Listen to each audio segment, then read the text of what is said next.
Hello बच्चों, आज हम लोग कक्षा 8वीं विषय गणित पढ़ेंगे। गणित का 7वां पाठ चल रहा है विचरण। विचरण में हम लोगों ने आगे पढ़ा है, अभी कुछ समय पहले पहला भाग हम लोगों ने पढ़ा प्रत्यक्ष विचरण। प्रत्यक्ष विचरण में कैसा होता है, समान अनुपात। समान अनुपात में यानी दाम से रिलेटेड, जैसे कोई एक वस्तु बढ़ती है यानी दाम एक बढ़ता है तो उसके साथ दूसरा भी बढ़ता है। जैसे वस्तु बढ़ाई जाती है तो उसकी कीमत भी बढ़ जाती है। अब दूसरे भाग में हम लोगों ने पढ़ा प्रतिलोम विचरण। प्रतिलोम विचरण यानी विलोमानुपात, एक जो है बढ़ता है तो दूसरा घटता है। अभी तीसरा भाग है। तीसरा भाग समय, कार्य और वेग से संबंधित है। समय, कार्य, वेग में भी कैसा संबंध होता है, पहले आपने प्रत्यक्ष देखा, दूसरे में प्रतिलोम, तो इसमें भी प्रतिलोम विचरण होता है, एक बढ़ता है एक घटता है। तो ये सारे सवाल जो है समय, कार्य और वेग से संबंधित, ये प्रतिलोम विचरण के जैसा ही हल किए जाएंगे। पहला यहाँ पे हम एक उदाहरण लेते हैं। किसी खेत में मूंगफली निकालना है, यानी किसी खेत में मूंगफली निकालने के लिए यानी कार्य पर 15 महिलाएं 8 दिन में पूरा करती हैं। मूंगफली निकालने का जो काम दिया गया है, खेत में 15 महिलाएं लगाई गई हैं तो वो 8 दिन में निकाल देती, नहीं 8 दिन में काम को पूरा करती हैं। वही काम अगर 6 दिन में पूरा करना हो, 6 दिन में ही मूंगफली निकालना हो, तो कितनी महिलाओं की आवश्यकता पड़ेगी, कितनी महिलाओं को कार्य पर लगाना होगा। तो सामान्य सी बात है। अब सोचिए, अगर हमें काम जल्दी चाहिए तो आदमी ज़्यादा लगाना पड़ेगा, और आदमी कम रखेंगे तो काम देर में होगा। ये हमें सामान्य जानकारी है। यानी बढ़ रहा है घट रहा है, तो इसमें कौन सा विचरण है, प्रतिलोम विचरण है। एक बढ़ रहा है एक घट रहा है, तो प्रतिलोम विचरण के हिसाब से ही ये सवाल हल करना है। मानेंगे कि दिनों की संख्या d है और महिलाओं की संख्या n है। क्योंकि ये इसमें सवाल में नहीं है, लेकिन हमको ये अक्षर के द्वारा प्रदर्शित करने में आसानी होगी, इसलिए दिनों की संख्या को d और महिलाओं की संख्या को n मान लिया गया। इसके हिसाब से हम लोग देखेंगे कि d अल्फा 1/n, ये जो है सूत्र किसका है, प्रतिलोम विचरण का। अल्फा जो है इस तरह से लिखा जाता है d अल्फा 1/n, तो ये हम क्या प्रदर्शित करते हैं, प्रतिलोम विचरण का। तो प्रतिलोम विचरण इसमें है d और n में, तो इसको इस तरह से लिखा जाएगा d अल्फा 1/n, या इसी को हम कहेंगे d गुणे n is equal to k। d गुणे n बराबर k। d और n का गुणा करने पर k आता है। k क्या होता है, पढ़ चुके हैं, k अचरांक होता है जो कि स्थिर रहता है, विचरण का स्थिरांक होता है। ये जो है स्थिर रहता है, इसमें परिवर्तन नहीं होता है। तो k पहले हम निकाल लेते हैं और k के आधार पर ही जो प्रश्न पूछा रहता है उसका उत्तर हम लोग निकालते हैं। अब इसी के आधार पर हम देखेंगे कि k बराबर है क्या, सवाल के में क्या दिया गया है, n बराबर 15 दिया गया है और d बराबर 8। n हम लोगों ने किसको माना, 15 महिलाएं हैं, महिलाओं को n माना है और दिन को 8 माना है। दिन को हम लोगों ने d माना है, दिन जो है d है और महिलाओं को n माना गया। तो n बराबर यहाँ पे दिया गया है 15 और d बराबर 8। इसके हिसाब से k बराबर कितना होगा, मैंने ऊपर लिखा d गुणे n बराबर k, d गुणे n बराबर k। तो हम उसी के अनुसार यहाँ पर देखेंगे k बराबर कितना, d गुणे n बराबर k, उल्टा कर दीजिए, k बराबर d गुणे n, तो उसका उल्टा क्या हो जाएगा, पक्षांतर कर दीजिए, k को ये बाजू और d और गुणे n को दूसरे बाजू, यानी k बराबर d गुणे n हो गया। मान रख देंगे, इसलिए k बराबर क्या हो जाएगा, d गुणे n यानी 8 गुणे 15, दोनों को गुणा कर देंगे तो 120 आता है। 15 का 8 में पहाड़ा पढ़ लेंगे तो 120 आ जाएगा। तो k का मान हो गया 120।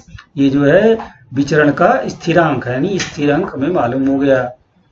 अब इसी के आधार पर जो पूछा गया है उसको सवाल का जवाब दे सकते हैं। यानी डी बराबर, अब हमको क्या मालूम है 6, क्योंकि काम को 6 दिन में पूरा करना है तो कितनी महिलाएं लगेंगी, यानी n हमें मालूम नहीं है, n का मान निकालना है। डी हमें मालूम है 6 है, तो डी का मान मालूम है तो n का मान कैसे निकालेंगे। अभी हम लोगों ने देखा कि d गुणे n बराबर k होता है, उसी सूत्र का उपयोग करेंगे, इसलिए d गुणे n बराबर k। तो मान रखेंगे d गुणे n बराबर 120, ये हमको दिया गया है k, यानी k बराबर d गुणे n बराबर k, या हम कहेंगे k बराबर d गुणे n, या कहेंगे कि k बराबर 120। यहाँ पे k का मान हम लोगों ने 120 निकाला है। तो k कहाँ से आया, d जो है पहले से हम लोगों को मालूम है k, यहाँ पे k मान रख देंगे, d गुणे n बराबर k, तो d गुणे n बराबर 120 हमने मान रख दिया k का। अब d गुणे n में से कौन सा मान मालूम है वो रख देंगे, जो नहीं मालूम है उसको निकालेंगे। तो इसमें हमें d बराबर 6 दिया गया है, ये मालूम है, तो मान रख देंगे यहाँ पर d की जगह 6 गुणे n बराबर 120। अब हमें n का मान निकालना है, इसलिए n बराबर क्या होगा, n बराबर हो जाएगा 120 बटे 6 का यहाँ पे भाग हो जाएगा, 6 से 120 में भाग देंगे, उत्तर आ जाएगा 20। ये हो जाएगा उत्तर 120, n बराबर 120, यानी 6 दिन में काम पूरा करने के लिए हमें 20 महिलाओं को लगाना पड़ेगा। ये हमारा उत्तर हो गया, यहाँ हमने करके देखा है 120 बटे 6 बराबर 20। तो हम यहाँ डायरेक्ट भी कर सकते हैं या अलग से भी कर सकते हैं, सवाल में लिखने के लिए अपनी सुविधा के अनुसार ये रफ काम भी किया जा सकता है, या यहाँ सवाल के साथ भी किया जा सकता है, इसको कोई दिक्कत नहीं है। अब इसी सवाल को हम एक दूसरी विधि से देखेंगे। इस जो शॉर्टकट विधि है इसको हम कह सकते हैं कि जल्दी से सवाल हल करना है तो हम इस विधि का उपयोग कर सकते हैं। सवाल ऐसा नहीं दिया है, इसके पहले हमने आपको प्रत्यक्ष विचरण में भी बताया था कि तीर का उपयोग करके हम ऐसे सवालों को हल कर सकते हैं। ये जो है अप्रत्यक्ष विचरण का है, यहाँ भी इस तीर का उपयोग करके हम सवाल को हल कर सकते हैं। थोड़ा सा अंतर क्या होगा, प्रत्यक्ष विचरण में दोनों तीर का मुंह नीचे की तरफ होता है और अप्रत्यक्ष यानी प्रतिलोम विचरण में एक तीर का मुंह नीचे तो दूसरे तीर का मुंह ऊपर होता है। ये इंगित कर रहा है कि एक बढ़ रहा है तो ये घट रहा है। ये तीर जो है यही इंगित कर रही है कि एक बढ़ रहा है तो ये घट रहा है, इसलिए अपोजिट दिशा में दिखाए गए हैं। तो पहले हम मान लेंगे जो चीज पूछा जाता है उसको यक्स मान लेंगे। तो हमने माना कि यक्स महिलाओं को लगाना पड़ेगा 6 दिन में काम पूरा करने के लिए। 6 दिन में मान लेंगे कि माना 6 दिन में काम पूरा करने के लिए यक्स महिलाओं को लगाना पड़ेगा, ऐसा लिख सकते हैं। 60 में मैंने लिखा यक्स महिलाओं को लगाना होगा, तो 60 में भी लिख सकते हैं। थोड़ा बड़ा करके लिखना है तो ऐसा लिख सकते हैं कि 6 दिन में काम पूरा करने के लिए यह माना 6 दिन में काम पूरा करने के लिए यक्स महिलाओं को लगाना पड़ेगा। तो एक तरफ हम दिन लिखेंगे, दूसरी तरफ महिलाओं की संख्या लिखेंगे। अब जो है पहले हमें क्या था, 8 दिन में कितनी महिलाएं काम पूरा करती हैं, 8 दिन में 15 महिलाएं 8 दिन में पूरा करती हैं। तो 6 दिन में कितनी महिलाओं को लगाना पड़ेगा काम पूरा करने के लिए, क्योंकि ये दोनों मालूम है, यहाँ पे एक नहीं मालूम है, एक से नहीं मालूम है। तो 8 दिन में, इसको उल्टा भी कर सकते हैं, 8 दिन में किसी काम को 15 महिलाएं करती हैं, तो 6 दिन में कितनी महिलाएं करेंगी, 6 दिन में कितने लोग पूरा करेंगे। तो ये हो गया तीर का मुंह नीचे, यक्स की तरफ भी पहला तीर का मुंह हम लोग बनाते हैं। चूंकि इसमें सामान्य बात है कि अगर हम दिन को कम करेंगे तो महिलाओं की संख्या बढ़ जाएगी, यानी प्रतिलोम विचरण है, तो हम इसको उल्टा तीर लगा दिए। अब आपको मालूम है, इसके पहले ही बताया था कि एक भिन्न के रूप में लिख लेंगे, यानी अनुपात समानुपात में लिखना है। तो ये जो है समानुपात नहीं होगा, ये विलोम अनुपात में होगा, लेकिन हमें इसे बनाना है। यक्स बटे 15 पहले लिख लेंगे बराबर, ये 8 ऊपर आएगा, ये 6 नीचे, 8 बटे 6। अभी इधर एक भिन्न बन गई, एक भिन्न इधर, यानी यक्स बटे 15 बराबर 8 बटे 6। तो इसमें भी हमने बताया जैसे वैसे तिर्यक गुणा कर लेंगे, यानी x गुणे 6 बराबर ये 15 और 8 का गुणा होगा, या 8 गुणे 15 कर सकते हैं, 8 गुणे 15 दोनों बराबर हैं। अब इसका सरल करेंगे तो x गुणे 6 को हम ऐसा कर सकते हैं, 6x गुणे का चिन्ह हटा देंगे तो 6x भी लिख सकते हैं, या डायरेक्ट भी हल कर सकते हैं, x बराबर 8 गुणे 15 बटे 6 भी लिख सकते हैं। हमने यहाँ गुणा किया, x का 6 में गुणा तो 6x, 15 का 8 में गुणा तो 120 आया। अब इसको और सरल करेंगे, यानी x का मान निकालेंगे तो 120 में इस 6 का भाग दे देंगे तो आ जाएगा x बराबर 120। तो इसको हम जल्दी से हल कर सकते हैं, ऐसा मुझे लगता है। अगर आपको अच्छा लगे तो इस विधि को भी ध्यान रखिए, ताकि आपको ऐसे सवालों को आसानी से करने में आपको आसानी हो। तो इसलिए 6 दिन में कार्य पूरा करने के लिए 20 महिलाओं को लगाना होगा। दूसरा सवाल और एक देखेंगे हम लोग, किसी वाहन की औसत गति, पहले में क्या था, समय और दिन था, इसमें क्या है, गति और चाल। तो गति और चाल में भी प्रतिलोम विचरण होता है। देखिए पहले सवाल को, किसी वाहन की औसत गति 48 किलोमीटर घंटा है, यानी 1 घंटे में 48 किलोमीटर जाती है, यानी ये गति दी गई है 48 किलोमीटर घंटा होने पर कुछ दूरी तय करने में, जो एक दूरी है जिसको तय करने में के लिए उसे 6 घंटे का टाइम लगता है। 48 घंटे की रफ्तार से कोई वाहन जाता है तो उसे 6 घंटे लगते हैं। तो गति 72 किलोमीटर घंटा होने पर अगर उसकी गति 48 से 72 हो जाए, यानी बढ़ जाए, 48 से 72 हो गई, अगर बढ़ गई तो उतनी ही दूरी जो पहले दूरी तय कर रहा है 6 घंटे लग रहे हैं, अब उसी को 72 किलोमीटर की रफ्तार से चाल से अगर तय करना है उसी दूरी को, तो कितना समय लगेगा। यानी रफ्तार बढ़ेगी तो ऑटोमेटिक समय कम लगेगा। मालूम है यात्रा करते हैं कि अगर गाड़ी की स्पीड ज़्यादा होगी तो समय कम लगेगा, स्लो चलेंगे तो समय अधिक लगेगा। तो एक बढ़ेगा तो एक घटेगा, इसलिए प्रतिलोम विचरण है। इसमें भी चाल और दूरी का जो भी समय रहेगा, गति यानी चाल दी गई है, अगर औसत गति दी गई है मतलब और टाइम दिया गया है, तो ऐसे सवालों में प्रतिलोम विचरण होता है। तो हम इसको पहली वाली विधि से लगाएंगे। माना वाहन की गति यस है, हमने गति को यस माना है तथा लगने वाले समय को टी माना है, यानी एक को यस दूसरे को टी।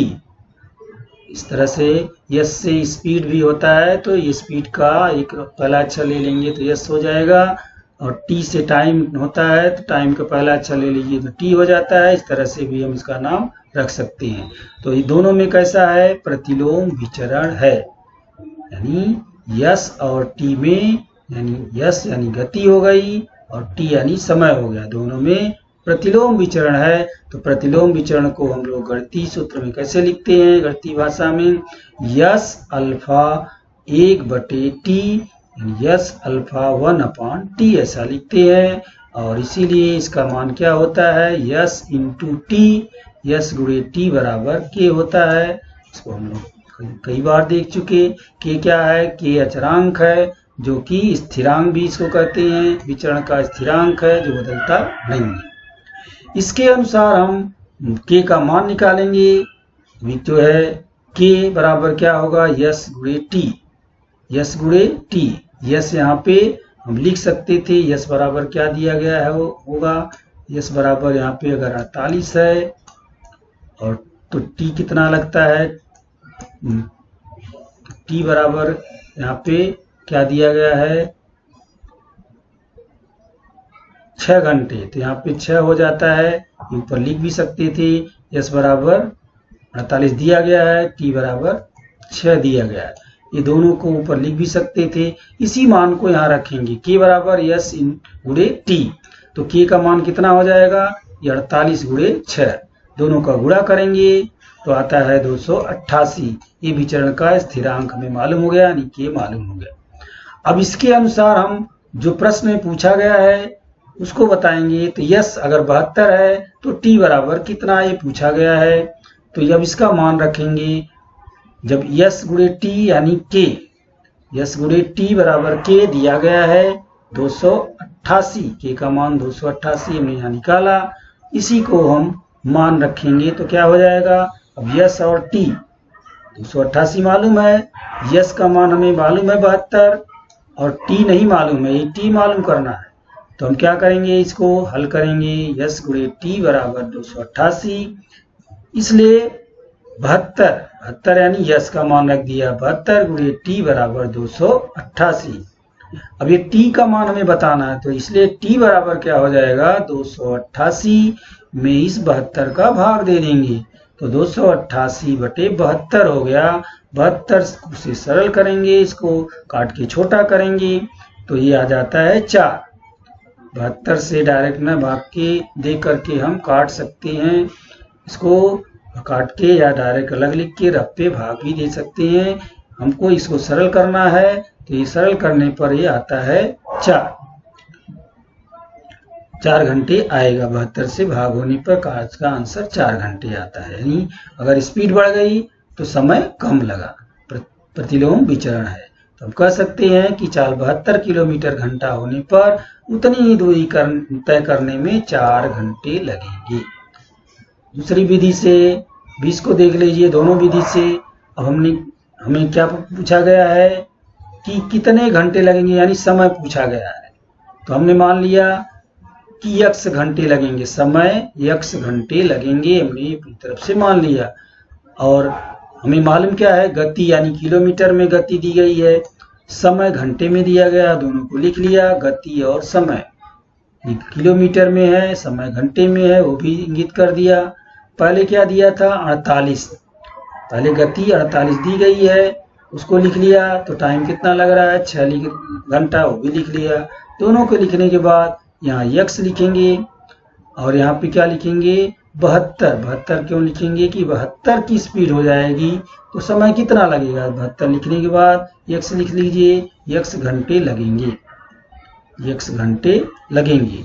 अब इसका हमें क्या करना है, समानुपात के रूप में लिख लेना है, यानी x बटे ये x, यानी ये x है और ये 6 है। तो हमने कहा कि तीर का मुझे एक का नीचे हो जाएगा, एक का ऊपर हो जाएगा, क्योंकि इसमें प्रतिलोम विचरण है। तो x को ऊपर लिखिए, x बटे 6 बराबर, इसका ऊपर जो तीर का मुंह है उसको ऊपर लिखिए 48 बटे 72। अब दोनों को हम तिरिया गुणा करते हैं, सब बताया आपको। तो तिरिया गुणा करेंगे, x गुणे 72 हो गया, और फिर ये दोनों का गुणा करेंगे तो 48 गुणे 6 हो गया। दोनों एक दूसरे के बराबर हैं। यहाँ पे x का हमें मान बताना है, तो x को यहाँ लिख दीजिए, 48 बटे 6 को लिख करके ये 72 से यहाँ भी भाग दे दीजिए, या दोनों का गुणा करके 72 से भाग दे सकते थे, या ऐसा लिख के भी हम इसको सरल कर सकते हैं। तो 48 गुणे 6, इसको और काटेंगे, छोटा कर सकते हैं और आसानी से कट जाएगा। 6 का भाग 72 में दे दीजिए तो 12 आता है, 12 का से भाग 48 में दे दीजिए तो फटाफट कट सकता है। 6 कम 6, ये 12 आता है, 6 से भाग देने पर 12 6 72 होता है। 12 का भाग 48 में देते हैं तो 12 कम 12, 12 चौक 48। अब यहाँ पे 4 आ जाता है, ऐसा देख सकते हैं काट के। आप इसको रफ पे भी कर सकते हैं या यहाँ भी कर सकते हैं। इस तरह से 4 आपको उत्तर मिल जाएगा। तो ये जो है थोड़ा जल्दी हो सकता है पहले के वाले सवाल की अपेक्षा। उसको उस विधि से भी कर सकते हैं और इस विधि से भी कर सकते हैं। टाइम दोनों का आंसर 4 घंटे ही आ रहा है, तो इसका उत्तर भी 4 घंटे, यानी अगर स्पीड 72 किलोमीटर प्रति घंटा हो जाएगी तो समय 4 घंटा लगेगा। ये कन्फर्म हो गया।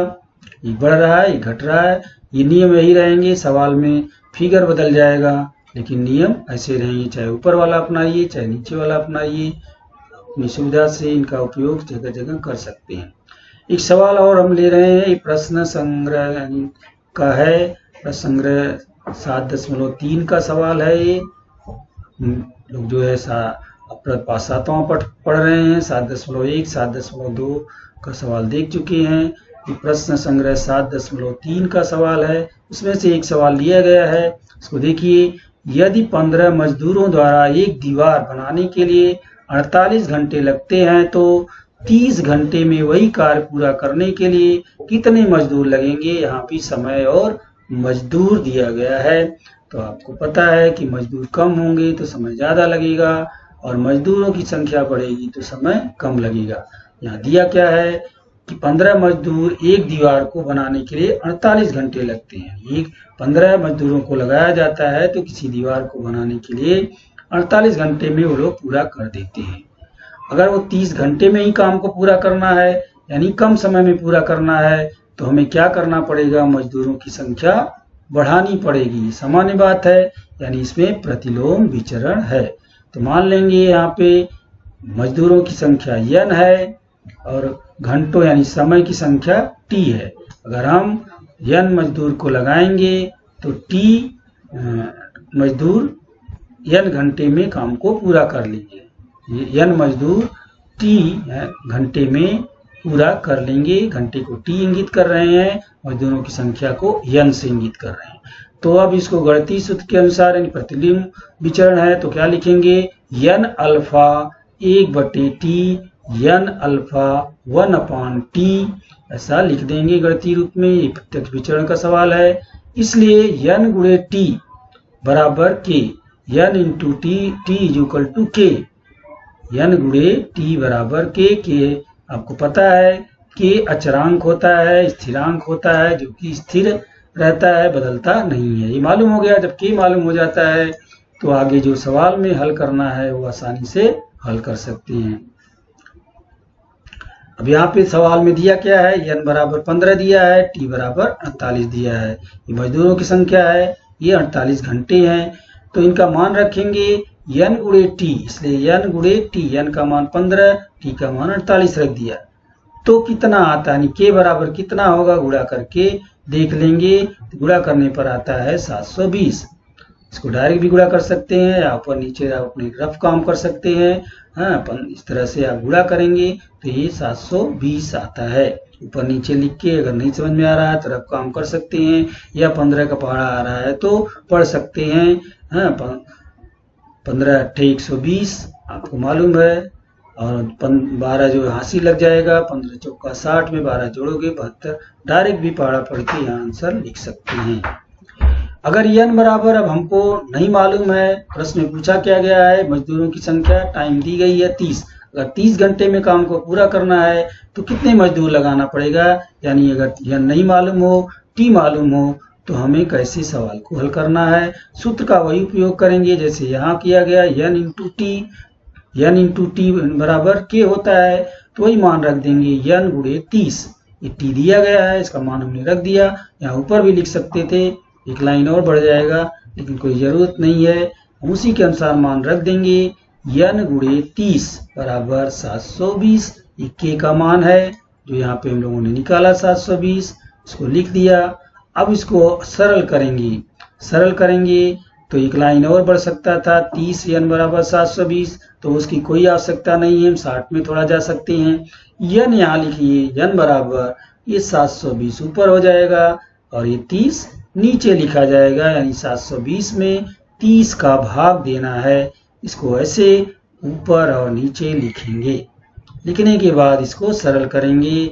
आप यहाँ पे डायरेक्ट सरल कर सकते हैं या अलग से लिख के भाग दे सकते हैं। यहाँ 0 से 0 कट गया, आप कह सकते हैं 3 से भाग इसमें देंगे, 3 दूना 6, हासिल 1, 3 चौक 12। यहाँ पे ऐसा यहीं पे भी कर सकते हैं या अलग से इसको रफ पे भी करके आंसर निकाल सकते हैं। 24 आ गया, n बराबर 24, यानी अगर हमें कोई काम 30 घंटे में पूरा करना है तो हमें मजदूरों की संख्या, तो कितने मजदूर लगाने पड़ेंगे, 30 हो जाएंगे। पहले मजदूर 15 थे, अब जो है तो 48 घंटे में काम पूरा हो रहा था। अगर 30 घंटे में हमें पूरा करना है तो हमें 24 मजदूर लगाना पड़ेगा। मजदूरों को बढ़ाना पड़ेगा कम समय में अगर काम को पूरा करना है। तो इस तरह से इसका उत्तर भी लिख सकते हैं, 30 घंटे में काम पूरा करने के लिए 24 मजदूर लगाने पड़ेंगे। दूसरी विधि से इसको भी देख लीजिए। हमें पूछा क्या गया है, मजदूरों की संख्या। हमने मान लिया कि x मजदूर लगाना पड़ेगा या लगेंगे, जो चीज पूछा जाता है उसी को x मान लें। यहाँ पे वो चीजें दी गई हैं, समय घंटे में दिया गया है और मजदूरों की संख्या दी गई है। हमने यहाँ घंटे लिख लिया। 48 घंटे में एक काम को कितने मजदूर पूरा कर रहे हैं? 15 मजदूर। जो दिया गया है हमने लिख लिया। चूंकि पूछा गया है मजदूर, इसलिए मजदूर को x लिख देंगे। और टाइम दिया है 30, घंटे के नीचे 30 लिख लेंगे।